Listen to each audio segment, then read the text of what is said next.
আজ বিপিএল ফাইনালে অনবদ্য এক সেঞ্চুরি হাঁকিয়েছেন তানজিদ তামিম। রাজশাহীও পেয়েছে বড় পুঁজি। ইনিংস জুড়ে একের পর এক বাউন্ডারিতে দলের রান বাড়িয়েছেন তানজিদ। সেঞ্চুরি ছুঁয়েছেন 61 বলে। বিপিএল এর ফাইনাল ম্যাচে চট্টগ্রাম রয়্যালসের বিপক্ষে আগে ব্যাট করতে নেমে 174 রানের সংগ্রহ দাঁড় করিয়েছে রাজশাহী ওয়ারিয়র্স। ফাইনাল ম্যাচে চাপের মুখে দুর্দান্ত এক সেঞ্চুরি হাঁকিয়েছেন রাজশাহীর ওপেনার তানজিদ হাসান তামিম। ম্যাচে টসে হেরে আগে ব্যাট করতে নামে রাজশাহী। শুরুর থেকে দেখে শুনে এগিয়েছেন দুই ওপেনার সাহেবজাদা ফারহান এবং তানজিদ হাসান তামিম। পাওয়ার প্লের 6 ওভারে বিনা উইকেটে 40 রান তোলে রাজশাহী। সময়ের সাথে সাথে রানের গতি বাড়িয়েছেন তানজিদ। ফারহান এগিয়েছেন রয়ে শুয়ে। তানজিদের ধুমধারাক্কা ব্যাটিং এ গতি পায় রাজশাহীর ইনিংস। 30 বলে 30 রান করা ফারহান দলের 83 রানের মাথাতেই আউট হন।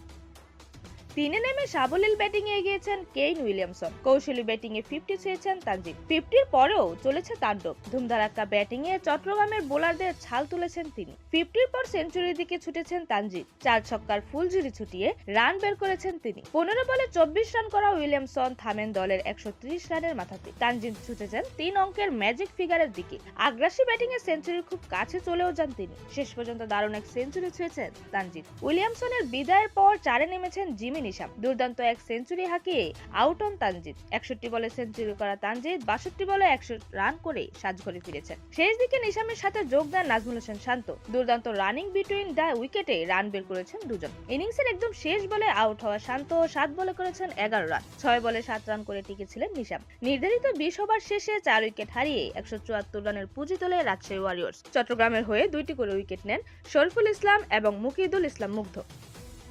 এরকমই যে কোনো খেলার আপডেট সবার আগে পেতে অবশ্যই চ্যানেলটি সাবস্ক্রাইব করে রাখুন।